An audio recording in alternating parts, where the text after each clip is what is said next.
Uganda Extra.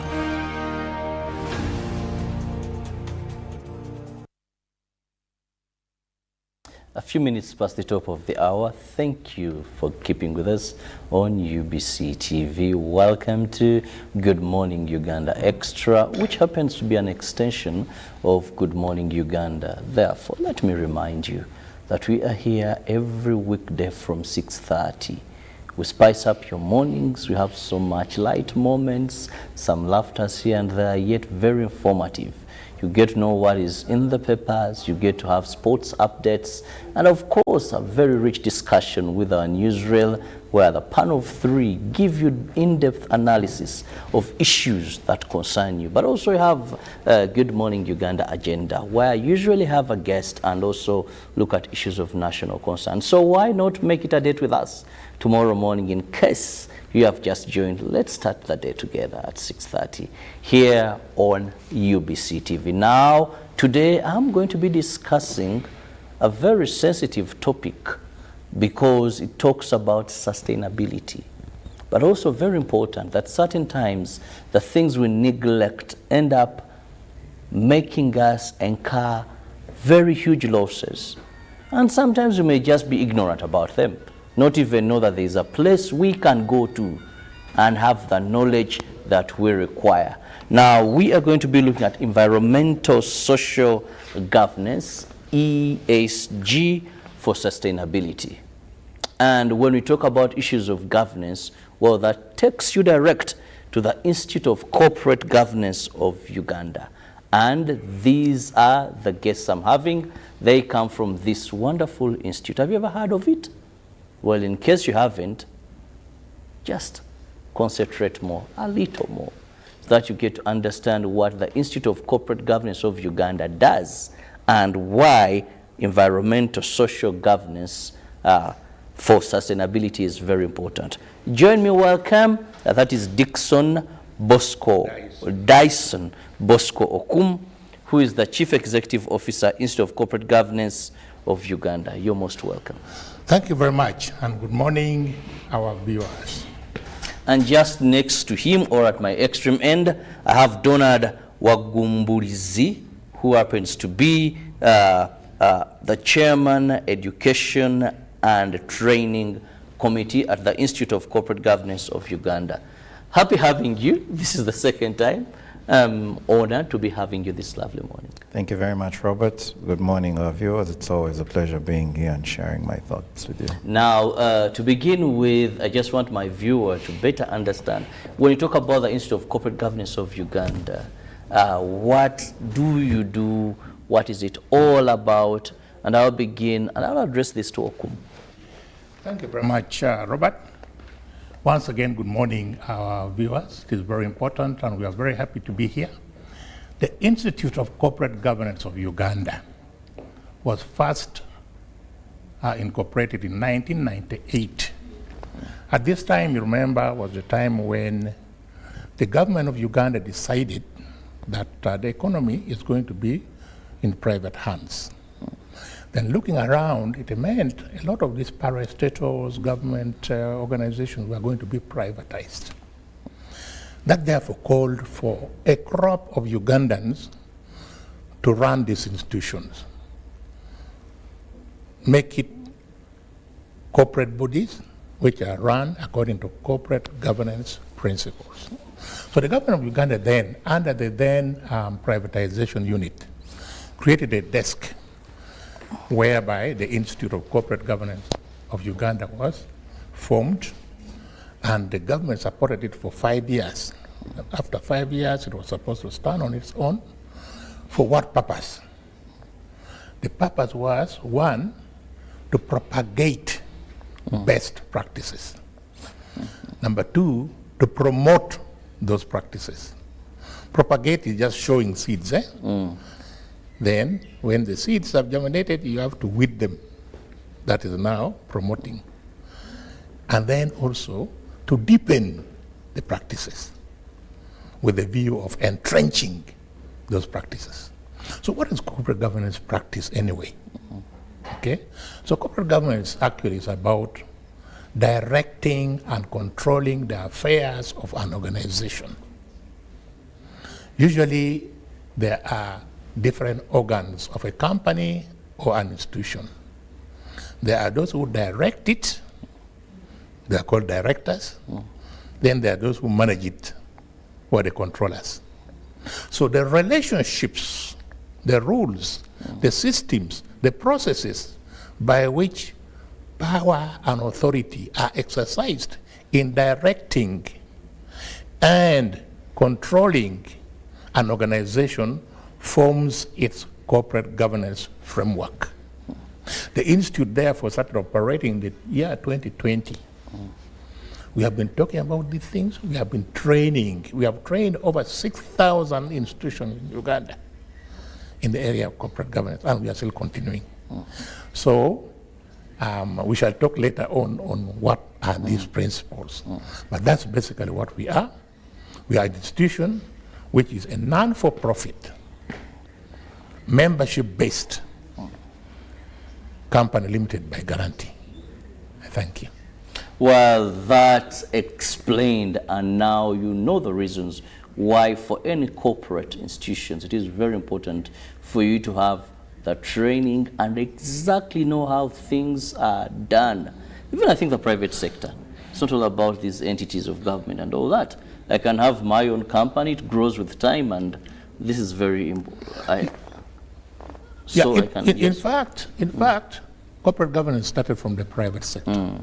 After the privatization? It is, yeah, after the privatization, and even in the Americas. Why do we see that many of, is it government, what we call them, parastatals, or corporations are the ones where we see that they look at it more? Is the private sector lacking? Is it not? It is the opposite, in fact. The private sector, through shareholders, okay, they put in directors, board of directors, who then appoint management to run.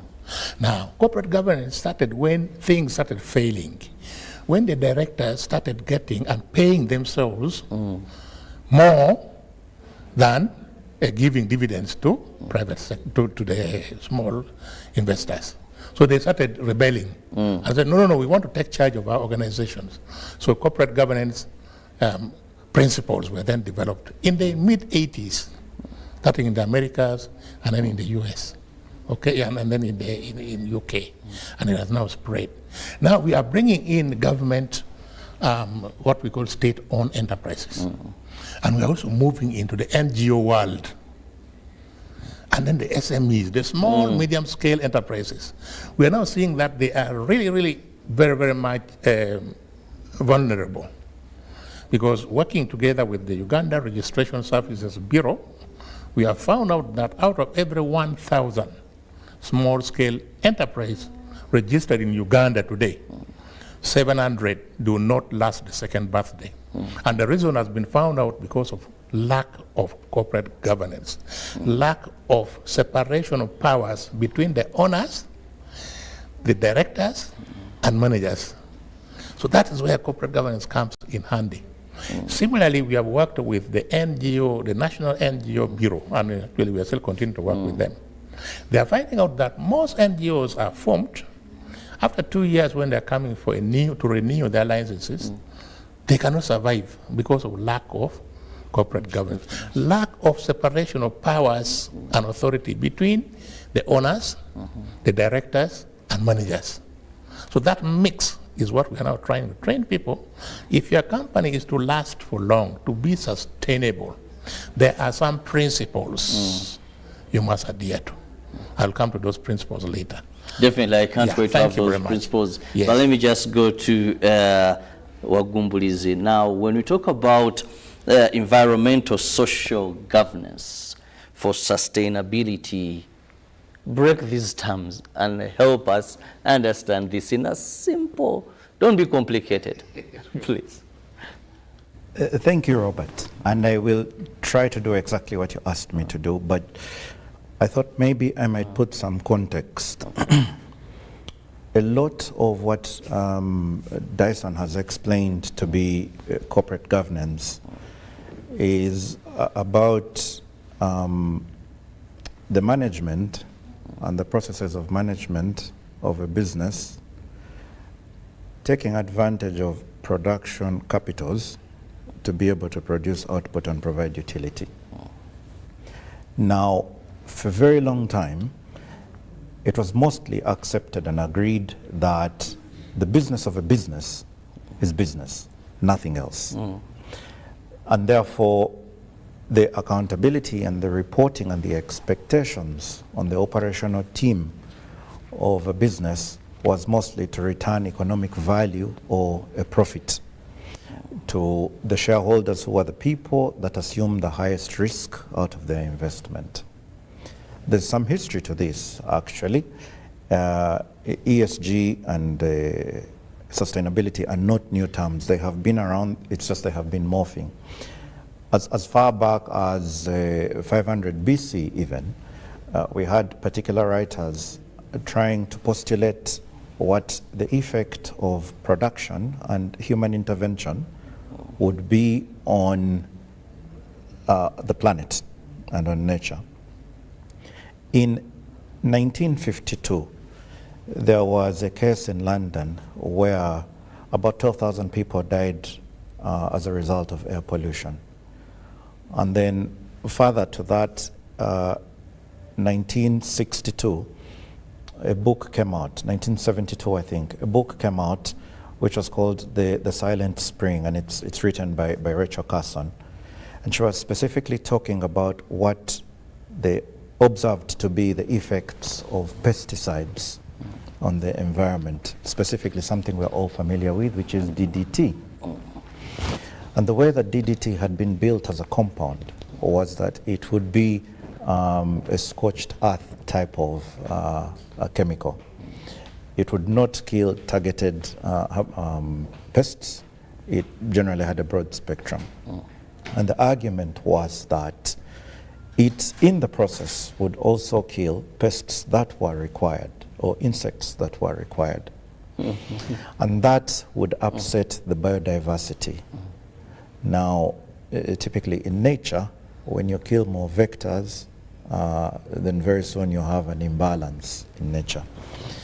But this is the beginning of the most awareness and the shift of people understanding and appreciating the effects of how we are using the natural resources of the planet, as well as what the expectations of the earth will be. Allow me also to point out the UN Stockholm Conference in 1972, which later came out with the Brunt Commission. And the Brunt Commission essentially was discussing the imbalance between, or the outcomes of poverty in the South, the global South, as well as the overutilization of consumption and production of resources in the North. When those two came together, it was suspected that in future we might have an unsustainable world. And that is where the definition of sustainability comes from, which is that we should be able to produce and consume today without necessarily undermining the ability of future generations to be able to develop. So do no harm. We must leave an earth which is able to support life after we have been able to do our production. Now, how we produce wealth typically is through two systems, a communist type or a capitalist type. And the capitalist type is where we have companies being able to produce wealth. And through that production, a lot of people started to ask themselves, what is the role of a company which is producing wealth in development, in social impact, in environmental impact? And a lot of our viewers would have heard about movements like Greenpeace in 1971, WWF, which was talking about conservation mainly of wildlife, and then also the hippies movement around the Vietnam War, where some people were talking about a flower generation, and mostly they were looking to have a world where there was no war, there was non-violence, there was social equity. That was the world as people saw it. And when it was extended into a business setting, it arose that even in the 1970s, corporate governance has got two dimensions. There is the internal dimension, which is the processes and procedures that govern how we run the company. But then there is the external, which is the expectations of society, regulators, civil society, NGOs, employees, on what the organization is doing within the community. Then finally, in the late 90s, Michael Porter and Colin Powell, they come up with this thing that is called shared value, meaning that the benefit and the outputs of the organization or the corporation must not only be for the shareholder, they must be for an ecosystem of everyone who's participating in directing this production. And that means employees, that means the community in which the organization is operating, that means our suppliers, that means shareholders. But essentially, it degazetted the shareholder as the only beneficiary from the production or the organization and the outcomes of its production. So now we have this framework which we use to guide organizations, if I may use the word, on how their impact on environment, their impact on society, and their impact on governance can be measured. And I could go on and on. Well, thank you for that elaborate definition, explanation, and of course a little bit of history here and there. For scholars, there are a few books that you have to read from his submission. Now, this takes me to another important area, and this is, why should organizations embrace sustainability? Yes. Dyson. Yes, thank you very much, Robert. You see, he has explained very well what sustainability is.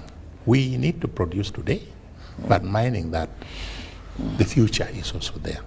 So it is very important that if your company or your organization is embracing ESG, you are going to get public confidence in the first place.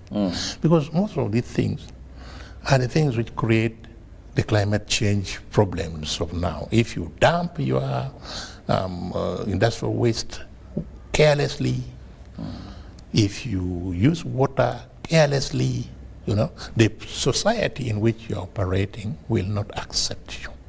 So this sustainability that is going on and on with their business is important if you have the public confidence. It is also efficiency.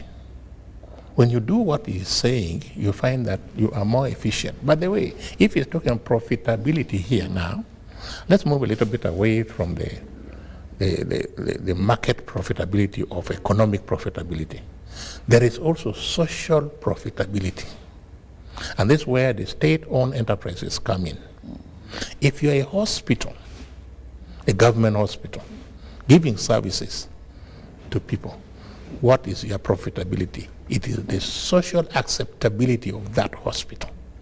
If mothers with sick babies walk across your compound as a hospital to go somewhere else, then your social profitability is very low or not existent. So the important thing about these corporate governance principles that it makes people have confidence in you, in the services you give. It creates also value in the sense that if you want investors to come and invest with you, if you want more customers, if you want good employees, if you know all these things turn out, you're a good employer. Okay? So the social profitability is there, the economic profitability also comes here, the acceptability, the legitimacy of your business is very, very important. In fact, we shall end up saying that you will be doing ethical business, running business ethically is what it drives to. The moment your business is being run ethically, really the market is a given. But if people suspect you, then you can't do business well. So all these are the advantages, okay, of doing the things we are talking about. Yeah. Very important for our brothers in the business community, more so promoting trust. Yes. Promoting trust. Most of the times when you talked about enterprises that don't see their second birthday, there are so many issues regarding trust. Yeah. There are so many issues regarding ethics.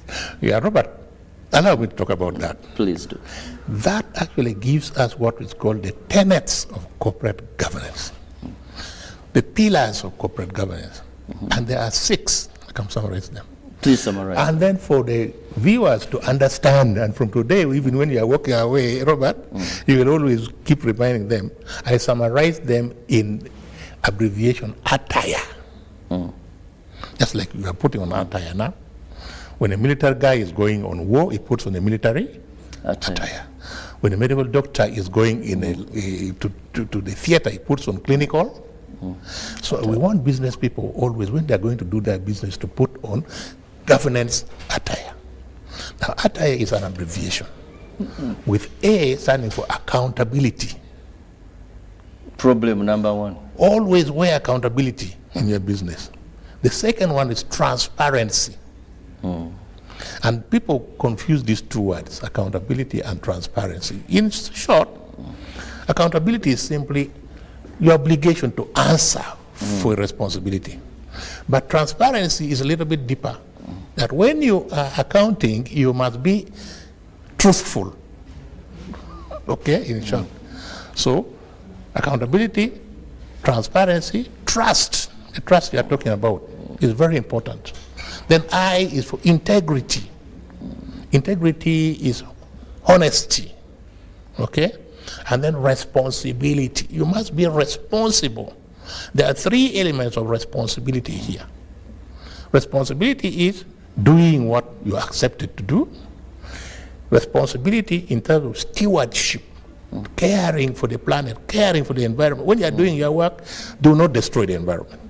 The third element of responsibility are brought in, especially for us African brothers and sisters, is time management. That is a big problem. Time management. Very big problem. Yes. So now corporate governance is coming in and saying, look, even if you are doing things well, if you don't keep time, you are wasting a resource. And then the final one in the E is excellence. So you can imagine the attire. If everybody, Robert, does the thing, they are accountable, they are transparent, they trust, they have integrity, they are responsible, and they do things excellently, where would our country be? Of course, some say some are inbuilt characters. And I figure out this Institute of Corporate Governance, how do you handle such issues of integrity? Yes. Some people are just, I don't know, issues of transparency. Some people are habitually character-wise. In our training, we go into detail on how to handle. There's no time here, okay? But then we give prescriptions on how things should be done. We do not force it, because corporate governance principles are not mandatory, unfortunately. Although sometimes now some jurisdictions are now trying to make it mandatory for some classes of companies. For example, if a company is listed on the stock exchange, where they've got money from the public, then their level is a little bit higher. There's some mandatory requirements by the CMA, the Capital Markets Authority, okay? But the non-regulated, like yours and mine, they are best practices we want you to do, but nobody will take you to police for not doing it. The other law may take you, okay? So these are very, very crucial tenets, principles, which if you adopt it on your own, please, it is for the benefit of your company, it is for the benefit of your employees, it is for the benefit of your society. The people, the social aspect in ESG which is there, is about people. The people working with you, the people supplying you, the customers you serve, the environment, the people, all those people. Okay? So these are the ESGs. They are good practices which we must adopt. Why do you dump Bovera anyhow? Do we really need police to stand by the roadside and say that every car should have a bag for packing whatever you have there and the rubbish? That one is supposed to be common sense. So those are the sort of things we are talking about. Oh. And by the way, let me just end by saying, I may not have time to say it. Let us all start from ourselves. If you are talking about waste management, how do you dump waste in your house? When you're trying to glue the way I do almost every month, and you start throwing water bottles through your car window, what message are you showing? So let's start individually ourselves to embrace these tenets of the attire. Let's be accountable, transparent, have trust, integrity, responsibility, and excellence. And then we spread it. And then our children will have it, our children's children will have it, and that is how sustainability is built. Thank you. I dream to live in that Uganda. Let's go for a short break. I'll return with my two guests, and we are still looking at sustainability strategies when it comes to corporate governance. We'll return shortly.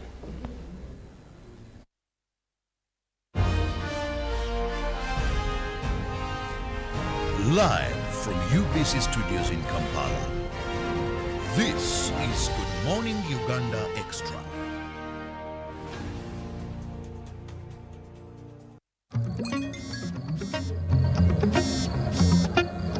Hello, darling. Hi, Granny. What did you do this weekend? Well, on Friday, I went on a science trip with my classmates to Windy to see the gorillas. Then we watched the cup final in London. Oh. On Saturday, my friends and I met up to hunt some dragons again. Also, I taught the vacuum cleaner and the TV this new dance everyone's doing. They're really getting into it. And on Sunday, I went to bed watching the world from space.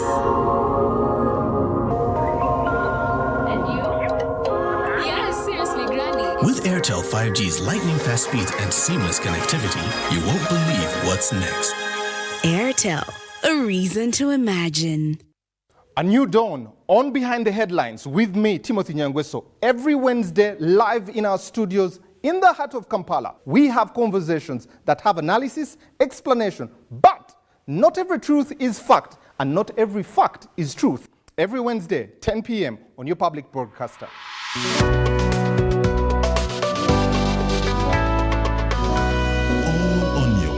Broadcaster, UBC, inspiring Uganda. Juko. Yo. Check the shopping, man. What's your secret? Haven't you heard of the parish development model, PDM? Yes, I did, but I thought it was just a talk. No, it is real. I and a few friends together formed a circle, accessed money from the PDM, invested in a portrait project, and now things are moving. Juko. I thought I was one of your friends. You are. But you left me behind. I didn't leave you in poverty. What you do, just visit your LC2 chairperson and your parish chief and start the process of economic transformation. Just like that. The parish development model is an initiative from the government of Uganda through the Ministry of Local Government designed to transform all lives of Ugandans for the better. PDM, my parish, my development, my life.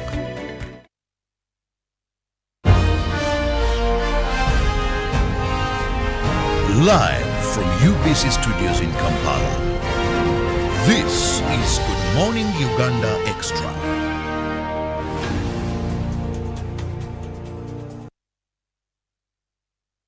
Welcome back, and thank you for keeping it with us. It is still Good Morning Uganda Extra, and I have two gentlemen here from the Institute of Corporate Governance of Uganda, and of course we are looking at sustainability as we do business.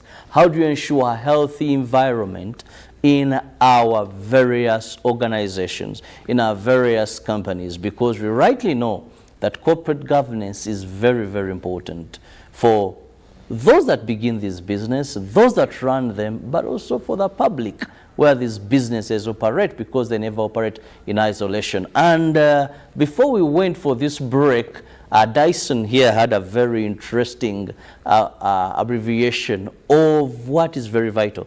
And I hope you take home the word attire as well described and explained, because this will help you manage your business. But I think even in life, integrity, transparency, accountability, these are things that make a better human being if they choose to go by them. But now let's also, Wagumbulizi, look at the focus terms and areas around ESG, because also these will better help in how best we can achieve proper corporate governance.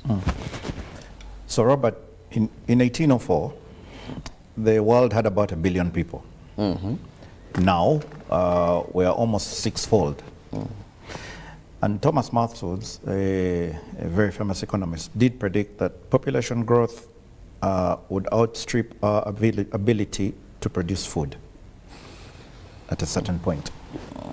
So the United Nations did attempt to respond to this sustainability crisis that had been predicted, with, of course, the Millennium Development Goals that ended in 2015. And mostly their ambition was to be able to have these problems like access to sanitation, poverty eradication, resource utilization, natural resource depletion by 2015. And then after that, we go into the Sustainable Development Goals, which is the successor of the Millennium Development Goals. So a lot of the framing of sustainability interventions has been built around Sustainable Development Goals and contextualized for the business setting, whether it is a public business or a private business. But that shows you that the players are many: private business, public business, and then the governments. A term that you hear a lot when we talk about sustainability is COP, the Conference of Parties, COP26. There was a big one in Beijing sometime. But there have been one in Egypt, and there have been subsequent ones. Egypt last year, and then of course Dubai, which is expected in November this year. But the one in Paris specifically had an ambition to limit the average temperature growth or warming of the temperature of the Earth by 1.5 degrees by 2050. So they're over and above pre-industrial levels, and pre-industrial levels is about 1850 to 1900. So a common term that, or a common baseline and target that all the companies are working towards and everyone is working towards is making sure that the globe does not warm by more than 1.5 degrees Celsius in 2050 or 2 degrees Celsius in at the end of the century. Now, that is the global target. Uganda has got what is called the Climate Change Control Unit, and I think it sits in the Ministry of Environment. The Ministry of Environment has been doing some studies together with USAID and other partners, World Bank and so on and so forth. And what has been seen is that based on the factors that are warming the globe, which is mostly greenhouse gases, carbon dioxide, and so on, it is assumed that by 2025, the average temperature in Uganda will have risen by the 2 degrees already, above 1850 and 1900 levels. So interventions have got to be made to be able to reverse that. So another common thing that we hear a lot is greenhouse emissions, because that's what is warming the globe. So global warming and climate change are the resultant impacts of the warming of the climate. And again, you asked me to talk about common terms. So because of that observation, what everyone is now striving to do in order to be able to reverse this is something that has been called in business net zero journey, remember, I talked about the ambition of the Sustainable Development Goals, which was, if the Millennium Development Goals wanted to have, the Sustainable Development Goals wanted to bring to zero poverty and all those other aspects. So net zero is the new ambition where in your operations, the greenhouse emissions that you are emitting in your company should have a net zero impact on the warming of the climate. There is a national climate change policy in Uganda, as well as in this unit that I just talked about. And it has been observed through some studies. I think USAID did a study in August 2013, and it showed the vulnerability. It was a vulnerability assessment to climate change of Uganda. And what has been seen is that with the warming of the temperatures, the effect on the households has been a higher potential for poverty, a higher potential for food scarcity. And this is because as the temperatures rise, you have more moisture. You have a higher probability of pests. And these pests, of course, affect rice. Coffee is the most affected. The other day, the president was talking about value addition in coffee because of the growth in the yield. So the effect of increase in temperature and the disease susceptibility of plants is another common thing that we're talking about. So 1.2 degrees, 1.5 degrees, net zero, greenhouse emissions, climate change, these are common terms. But from a business which is not necessarily in the line of agriculture, then climate is not the only concern, and there has been an accusation. But even for those businesses that are in this sector, you know, climate change, global warming, away from the Mother Nature speaking, and we see floods and we see hot temperatures, companies, business people, these have not been so much areas of concern. That's true. That's true. Yes. Dyson, you want to say? Let me just add on and maybe bring it a little bit up. What are the things he's talking about which causes that global warming? Things like pollution.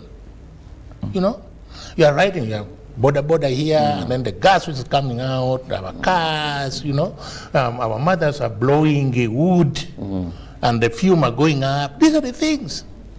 Okay? Waste management, the way we dump boveras and all these are the things which cause these things. Energy saving is good. When you waste energy, land use, people go and start growing mayuni in wetlands, and these are the things which cause it. It's not far from us, okay? Water consumption, are you economical? Are we extracting water and wasting it?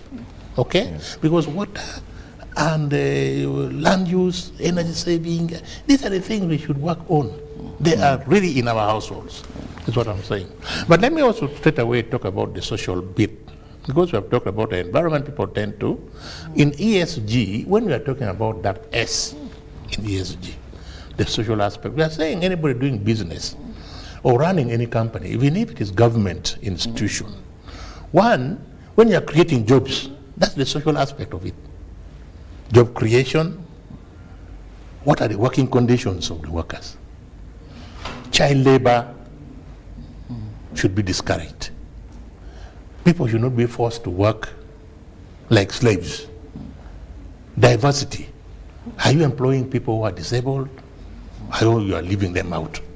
These are the things, those are the social issues we are talking about. Gender-based violence. Okay? The health and safety.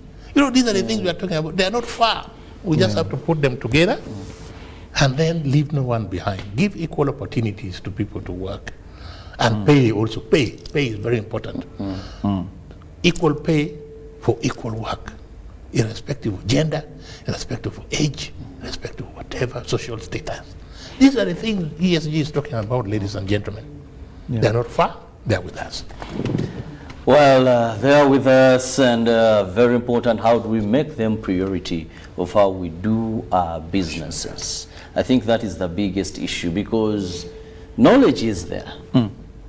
But certain times these are not things that we make as a priority, because in terms of earnings, they may not directly reflect that.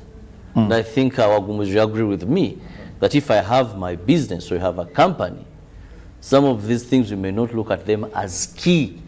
We may look at, okay, the issue of corporate remuneration, relationship, but when we go to issues of environment, we find that they kind of haven't sunk really deep into people within our business communities. That's true. We still find that a hard thing. Yeah.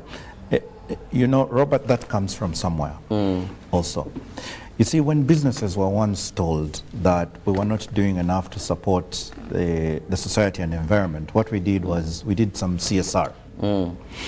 So UBC and ICGU would put together some budget and donate to Shimoni down here, the football team. Or we go to Malago, we buy some mama kits. We paint zebra crossings. And so on and so forth. But those things were far removed from our business. They didn't bring money to the business, really. And the resultant effect was that the environment around us, the society, soon realized that we were doing these things because we wanted to be endeared to them. So it wasn't a sustainable approach to business growth. So then ESG and shared value is an integration of that social impact into the business. You talk about floods, for instance. If you're a bank and you're lending to farmers and you have a loan book of so many farmers and the floods wipe out their yield, right? What are you going to do? So it is in your interest to see that you support these farmers, and at a national level, you become part of the efforts to do flood prevention so that you can protect your farmers. Which is a debate that UBC would have covered by now, fossil fuels, our oil, and so on and so forth. Our oil actually emits carbon dioxide, right? Uganda has got what is called a nationally determined contribution, which is our contribution to making sure the globe doesn't warm by 2 degrees. So on the one hand, we are producing our oil to get our money, but at the same time we are polluting the environment and ending up with people being sick and overwhelming the national health system. And that drives us to think about things like renewable energy. So there has to be an appreciation within the organization of the risk exposure of climate change and other ESG aspects, and how the mitigation of those risks actually is an opportunity to be able to build our business. I was talking about the list of terms, and the other thing is green growth.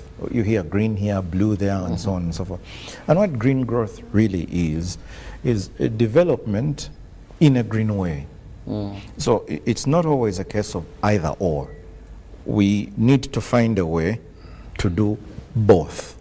So the education that I hope that business leaders and strategists and planners can take away is, one, if we can shift a little bit from the traditional model of philanthropy and CSR and move to sustainability and incorporating it into our strategy. And then from that point, we can be able to mitigate business risks as well as capture business opportunities that come out of embracing ESG in our strategies. Well explained, and of course now if you're in business, you know that it all, what I use, what goes around comes around. With the banking example he has given. Now, having well understood when we talk about environmental, social governance, ESGs for sustainability, now we know companies, organizations make reports. We need to have ways of how we can really assess the progress. So then if I am a company owner or anything, how do we prepare these reports? How do we ensure there's something to look at and look at how far we've gone and how we have performed? And this I'll put to Dyson. Yes, thank you very much. Now, you have now hit the nail on the head. We now require, under the integrated reporting framework, that when you are writing your annual report, which is usually companies are required by the Companies Act, and you, Bureau also requires NGOs to do it, we would like you to include a chapter on ESG. What have you done about the environment? What have you done about the social repercussions? And what have you done about your governance systems? So a simple way of doing it now, I don't want to go into the complications now, because when you want more details, you come to us in the training, is that just have a chapter in your annual report which is explaining to your stakeholders that we as a company, we are concerned about the environment. We are concerned about people in our social aspect. And then our governance is also, we are using the attire. We are transparent. We are accountable. We are responsible, all these sort of things. So if you can put some chapters into there are some frameworks on how to do it, but start in a small way. And then we can start developing from there. I think, Donald, yes, you could add on a little bit. I try to simplify it, really. 3 things, Robert. What doesn't get measured doesn't get done. For a very long time, when we have been talking about social impact or sustainability, how we have reported on it to our stakeholders has been anecdotal. Some example, we painted a zebra crossing, we intervened when Bududa had floods, and so on and so forth. But what was the impact? Exactly. What was the cost? What was the value that came out of that? And for a very long time, I think the human race has been built to assume that if something doesn't get reported with a profit connotation, then it's not worth investing in. It's not worth investing in. The downside to that has been a bit of greenwashing, right? McDonald's at a certain point did announce that they were moving away from plastic straws to avoid plastic pollution to paper straws. When the tests were done, it actually was found that they were not paper-based straws. You had the story of VW as well, and of course British BP, who used to be British Petroleum, and they said they had become BP, which was beyond petroleum. But what they were actually delivering was petroleum. So a lot of greenwashing was happening, and it needed to be proved to the stakeholders and the people that were making decisions, whether they be regulators, securities exchanges, government partners and shareholders, that the interventions we're actually making were genuinely sustainable interventions. Nike and the rest have had those issues. And then finally, you don't have to start from scratch. A lot of work has been done by different organizations in preparing frameworks of what is important to report on. And so you can go in there, like Dyson said, GRI, TCFD, and all these frameworks that have got elaborate blueprints. Pick what is relevant for your operation, and either have an integrated report or a standalone report. The choice is yours, but start somewhere. Report on something, and then let's build the maturity. Well, I want to thank you so much, gentlemen. We can take an entire day discussing environmental, social governance for sustainability. It is very, very important for any organization, and most important is having good grip of corporate governance for your institution.